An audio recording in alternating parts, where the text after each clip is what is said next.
पुष्पवर्णाभां सुप्रतिष्ठां सुलोचनां नवयौवनसम्पन्नां सर्वाभरणभूषितां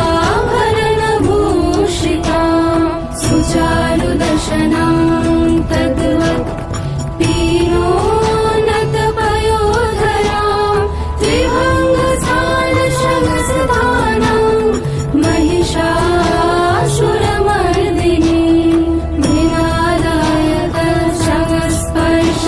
मृणालयतशमस्पर्शदशबाहो समन्वितां त्रिशूलं दक्षिणधेयं खड्गं चक्रं क्रमादः विक्रमाणं तथा शक्तिं दक्षिणेषु विचिन्तये एकं पूर्णचापं च पाशमङ्कुशमेव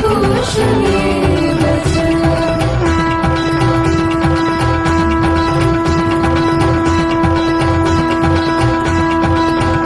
घण्टां बाबरशुम्बापि वामतत्सन्निवेशये अधस्थानमहिषं तद्वत् दिशिरश्कं प्रदर्शये रक्तरक्तीकृताङ्गं च रक्तविस्फुरितेशनं वेष्टितनागपाशेन भ्रूकुटिभीषणाननं किञ्चित् दुर्धं तथा वामं दुष्टं महिषोपरि देवस्तु दक्षिणं पादं समं सिंहोपरि स्थितं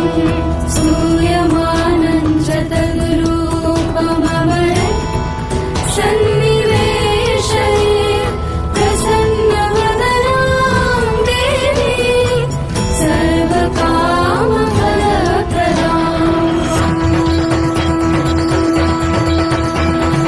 उग्रचण्डा प्रचण्डा शिवचण्डोग्रचण्डनायिका चण्डा चण्डवती चैव चण्डरूपातिचण्डिका आविशक्तदृष्टां सततं परिवेष्टितं चिन्तये जगदा धात्री